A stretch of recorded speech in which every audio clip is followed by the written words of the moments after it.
Welcome part 2। হ্যাঁ না, অনেক লেট হয়ে গেছে জানি, তো সরি সবাইকে। তো আমাদের মেন ডেস্টিনেশন মন্দারমণির দিকে আমি রওনা দিয়ে দিয়েছি এবং রাস্তায় আমি দীঘার মেন গেটের সামনে আমরা সবাই মিলে একটু রিলস অ্যান্ড ফটোশ্যুট করে নিয়েছি। আর খুব সুন্দর পরিবেশ উপলব্ধি করতে করতে আমরা চলে এসেছি বোম্বে বিচ রিসর্টে। তো এই নিয়ে অনেক ভিডিও দেখেছো, অনেক ফেমাস, ট্রাই করতে পারো। আর চলো একটু ভাট বকা শুনে নাও। তো হ্যালো গাইস, আমরা মন্দারমণির কি এটা রিসর্টে চলে এসেছি, বোম্বে রিসর্টে চলে এসেছি। এখন এন্ট্রি নিচ্ছি সবাই মিলে। তো চলো দেখতে থাকো, আমাদের চ্যানেলে রোজ থাকতে থাকবা এবং লাইক এবং হাট বকার জন্য করে দেবা। এই যে আমার দিদি নাচকি বাচ্চা মেয়ে, খুঁজে পাওয়া যায় না, হারিয়ে যেতে পারে যখন তখন। এতটা ভাট বকা তোমরা সহ্য করেছো, তার জন্য সরি অ্যান্ড থ্যাংক ইউ দুটোই। তো আমরা এন্ট্রি নিয়ে নিয়েছি, কিন্তু চেক ইন ছিল 12টার সময়, আমরা একটু আগেই পৌঁছে গেছি। তো এখানে একটু ওয়েট করছিলাম লাগেজ রেখে অ্যান্ড ছোটো ছোটো ক্লিপ নিচ্ছিলাম। আর মানু আমাকে বললো, আন্টি শুধু সবাইকেই নেবে, আমাকে নেবে না? তো এখানে একটু মানুর ক্লিপ দেখে নাও, তারপর তোমাদেরকে চলো একটু চারিদিকটা দেখিয়ে নিই। সকালটা খুবই রোদ্দুর ছিল, কিন্তু পরিবেশটা খুবই ভালো ছিল, অনেকটা জায়গা জুড়ে এই রিসর্টটা। আর তোমরা গাড়ি পার্কিংয়ের কোনো সমস্যা নেই, তোমরা গাড়ি পার্কিংয়ের জন্য অনেক বড় জায়গা পাবে। আর তারপরে ওই যে দেখতে পাচ্ছ সুইমিং পুল, সব থেকে বড় ব্যাপার এটা হচ্ছে অনেক রাত অবধি ওপেন থাকে। আমি যখন গেছিলাম তখন তো 11টা অবধি খোলা ছিল, জানি না এখন টাইমিং কখন করেছে। তো তোমরা দেখো পরিবেশটা, এখানে বাচ্চাদের জন্য একটা ছোট স্লিপ রয়েছে, মানে ছোট একটা এই সাইড ওই সাইড বিলিয়ে কিডস জোন রয়েছে, অনেক রকম টয়েস রয়েছে, তোমরা এনজয় করতে পারো।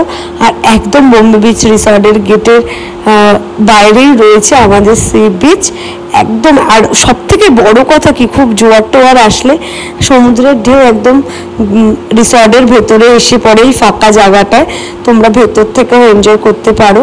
আর আমরা এখানে একটু সকালে, যেহেতু আমাদের চেক ইন হয়নি, তাই আমি তোমাদেরকে ভিউটা এখানে দেখাচ্ছি।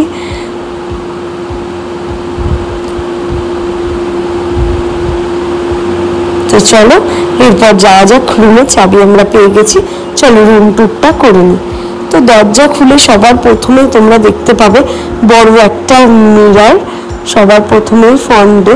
আর আমি আমার বোনকে বলেছিলাম একটু প্রফেশনালি ভিডিও কর, প্রথমে যেটা দেখানো যায়, কিন্তু ঢুকে তোমরা পুরোটা আশা করে দেখে নিয়েছো।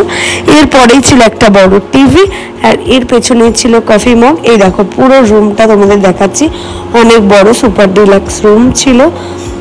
আর বেডটা জাস্ট অসাম, এদের এই বেডটার জন্য অনেকটা প্রাইস ডিপেন্ড করে। তো এরপর হচ্ছে গিয়ে পেছনে ছিল কফি মাগ, আর এরপরেই বাথরুমে আমি সোজাসুজি চলে এসেছি ওয়াশরুমে। তো ওয়াশরুমটা অনেকটা বড় জায়গা নিয়েছিল। আর এখানে ব্রাশ, টুথপেস্ট, আর হ্যাঁ ক্লিনিক প্লাস শ্যাম্পু আমাদের মেখে চুলটা করে নিয়ে সিল্কি। তো যাই হোক, পার্ট অফ জোক, আর খুব বড় একটা বাথটব ছিল, কারণ যেভাবে চার্জ করছে বাথটব দেওয়াটা কম্পালসারি। আর খুব সুন্দর লাইটিং যুক্ত ফল সিলিং ছিল, গিজার অ্যাভেলেবল, এটা বলার কথা না, তাও বলে দিলাম। আর এই সোফাটা সোফা কাম বেড, তোমরা চাইলে এখানে রাতে শুতেও পারো, দুজনের একদম হয়ে যাবে, কিন্তু 3 জনের বেশি অ্যালাউ করে না, 4 জন হলে এক্সট্রা পার হেড চার্জ দিতে হয়। এটা হচ্ছে একটা ছোট মিনি ফ্রিজ, আর উপরে ছিল টি কফি বাগেরা। তো এই যে আমি আর আমার ক্যামেরা, আমার ফোন, আর খুব বড় একটা উইন্ডো ছিল তোমাদের রুমের ভেতর থেকে দেখতে পাচ্ছ। এরপর চলে আসো, যেটা আমি দেখাতে ভুলে গেছিলাম, বাথরুমের মানে ওয়াশরুমের ভেতরেই মানে পর্দাটাকে এরকম তুললেই তুমি একদম রুম ভিউ পেয়ে যাবে টয়লেটের ভেতর থেকেই। তো এরপরে আমার বোন একটু পোজ দিয়ে নিয়েছিল, তারপর আমরা সুইমিং কস্টিউম ওখান থেকেই ভাড়া নিয়েছিলাম এবং সুইমিং কস্টিউম পরে আমরা চলে এসেছিলাম পুলের সামনে। এখানে একটু গোয়া গোয়া বিচ ফিলিং আসছিল আমাদের। এই দেখো ওরা নেমেছিল আর আমি নামিনি, আর আমাকে দেখো না নেওয়ার ইচ্ছা ক্যামেরাতে। এরপরে একটু বৌদি আর মানু মিলে দোলনা খেয়ে নিচ্ছিল, তারপরে আমি চলে গেছিলাম ওপরে। তো ওপরে হচ্ছে গিয়ে এটাকে কি বলে, মাচা টাইপস অফ আমাকে একটু জানিয়ে কমেন্টে যদি ভুল প্রোনাউন্স করি। তারপর আমরা পমফ্রেট ফ্রাই করছিলাম, তার আর্ন সালাড, আর এখানে সবাই মিলে একটু চিল করছিলাম। তোমরা বুঝতেই পারছো দীঘা অ্যান্ড মন্দারমণি বিচ সামনে, যে যাই ভাবছো আই ডোন্ট কেয়ার। তারপর এসেছিল একটা সুন্দর বৃষ্টি, খুব ভালো, তো আমাদের মনটাকে পুরো ঠান্ডা করে দিল। এরপর লাঞ্চ চলে এসছে, আমি একটু সার্ভ করে দিয়েছিলাম। এখানে চিকেন নিয়েছিলাম আর পমফ্রেট নিয়েছিলাম আর পাঁপড় সালাড। তারপর আমরা লাঞ্চটা কমপ্লিট করে নিই সবাই মিলে। আর এখানে সত্যি কথা, শুধু রিসর্টটা সুন্দর না, এখানে লাঞ্চের কোয়ালিটি অ্যান্ড টেস্ট দুটোই খুব ভালো। এরপর আমি দুপুরবেলায় একটু ঘুমানোর পরে আমি রেডি হয়ে নিয়েছিলাম, কারণ এত ড্রেস নিয়ে গেছিলাম পরা হয়নি, ফাঁকে ফাঁকে পরে নিয়েছি অ্যান্ড রিলস করেছি, রিলসগুলো হয়তো দেখতে পেয়েছো। আর এখানে শুধু সকালের ভিউটা না, দেখো রাতের ভিউটা খুব সুন্দর লাগছে চারিদিকে যখন আলো জ্বলে গেছে। এরপর আমি একটা টি শার্ট অ্যান্ড শর্টস পরে নিয়েছিলাম, কারণ ওই জামাটা ভিজে গেছিলো, বৃষ্টিতে ভিজে, সুইমিং কস্টিউমটা।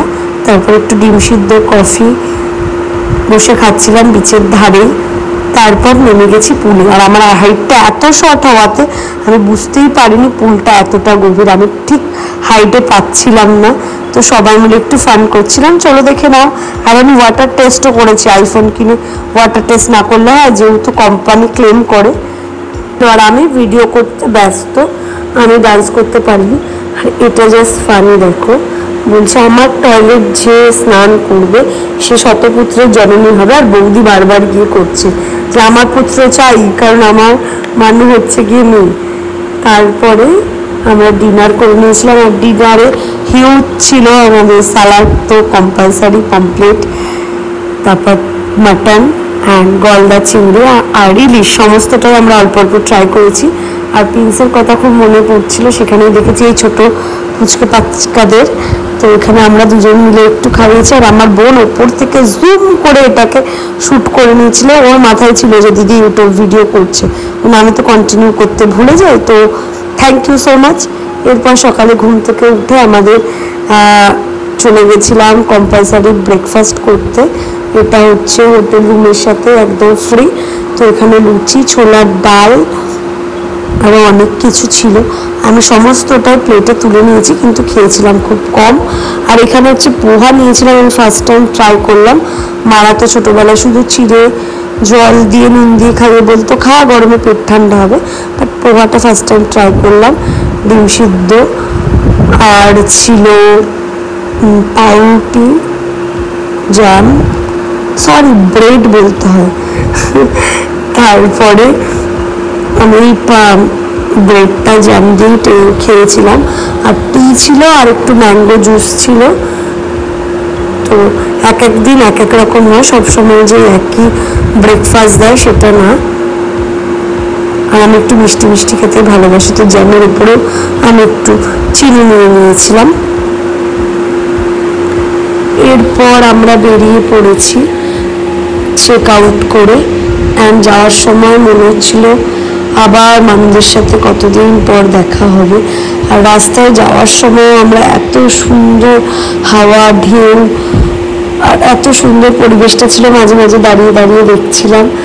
এরপর সবাইকে টাটা দেওয়ার পালা।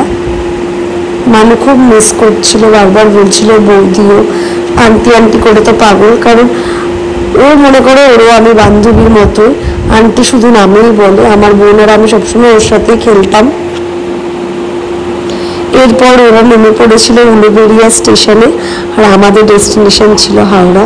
ওদেরকে টাটা করছিলাম, ওর ওখানে হাত দিয়ে হার্ট শেপ দেখাচ্ছিল, আমি অনেক ভালোবাসি।